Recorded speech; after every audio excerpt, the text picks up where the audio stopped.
Alright, in today's video we got a pretty simple repair job for you. We're going to be tackling this high-mounted third brake light on the top roof of this SUV model old body style Chevrolet truck. And the reason we're changing it out is it's not going to probably pass inspection. So if we light this guy up, we'll see a couple of different problems with it. So one, on the left and right hand side, you can see where the seams are separating, so we're going to have water intrusion. The other thing you can see is that the LEDs are dim. And what you can notice in bright sunlight is that they are very hard to see this brake light lit up, and that's going to be a traffic citation in the particular state where this vehicle is at. The third mounted light has to be bright as or brighter than the regular stoplights. In this case, it's no longer that situation. The lens has gotten all cloudy from ultraviolet light exposure over the decades, and you're starting to get very small micro cracks, which are also going to eventually lead to water intrusion. So let's pull it out and swap it out.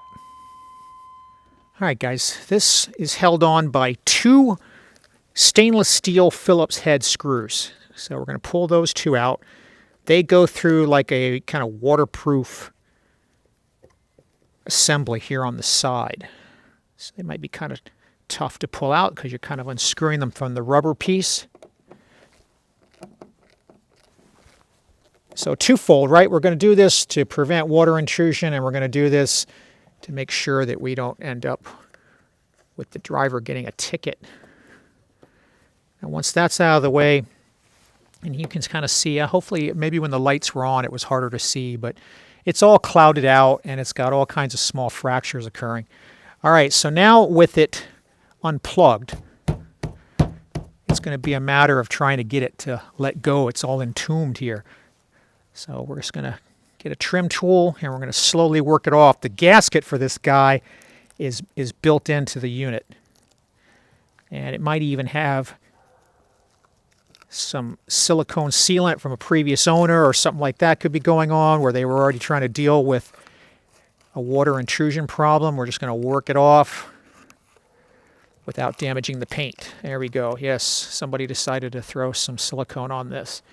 All right, so we're going to have to clean all that up.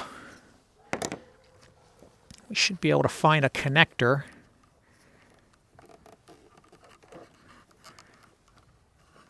I would hope down in here.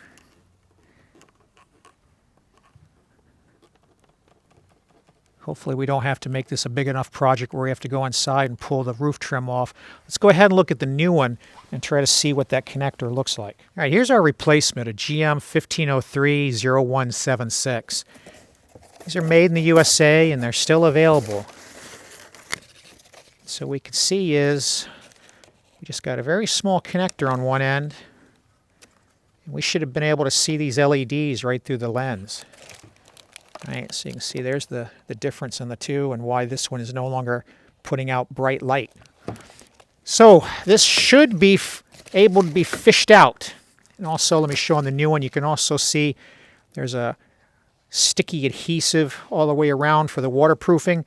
So you shouldn't have to use any silicone. It's all built into the new part. So all we got to do at this point is figure out how to fish up this connector.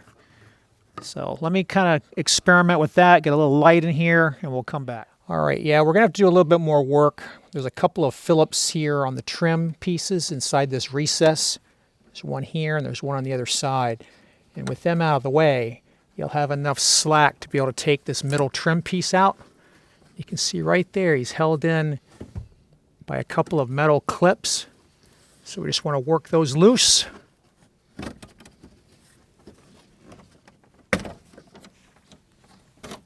Slide this out and down. Now with that out of the way, we can very gingerly come in here and work this connector loose for here. So we're going to need a small flathead screwdriver to release that tab, and that's all we should need to unplug this and slide it up through the roof. All right, so if we zoom in here, you can see it's just a little connector like that.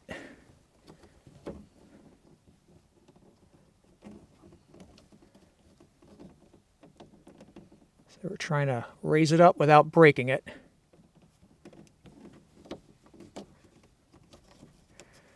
I'm really not a fan of these kind of connectors.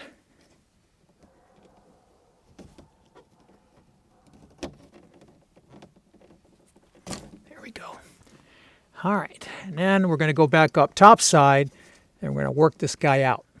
All right, actually, before we pull it up, just in case it snakes across a corner or an edge, we're just going to tie a piece of string on here that'll allow us to fish it back through for the new one in case there is a bend or a curve going through the upper roof steel sheet metal. Now we can go back up on the other side. All right, so we cleaned all this off. Basically, we took a small trim tool and we scraped all of the silicone off, and then we got some Windex vinegar and got the rest of it to let go. Now we can fish this guy back up. There's our string. And all we're going to do now is we're going to untie our knot here, tie it onto our new one, and we're going to fish our new one back down below, reconnect it, and reattach the interior trim piece. All right, so we'll just at least fish the cable through the bulkhead hole. If you look down through here, you can see there's a little round hole. So you got your roof piece, and then right in the secondary piece of the sheet metal, there's a hole here. We're just going to fish this guy down into that hole, and then we'll go back underneath and pull him through. All right, so let's kind of pull on our cord and try to work this guy down. And yeah, there was a little bend, so I definitely recommend doing something like this to make sure you can get it down in the first pass like I just did. All right, so now let's undo our little knot here. Just bear with me a second, guys. It gets a little tighter when you pull it through. All right, one more.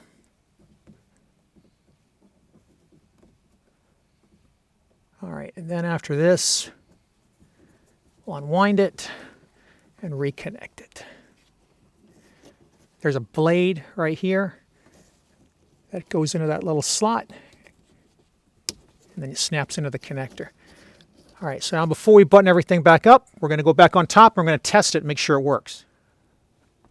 All right, looks like she's working just fine. All right, so now we're just going to position. If you happen to have gotten any little bits of debris on this sticky seal, make sure you get them off, because this is what's going to provide your watertight seal here. Position this guy on, run our stainless steel screws back through here. If you have a torque wrench that'll do it, the torque value on this is 17 inch-pounds.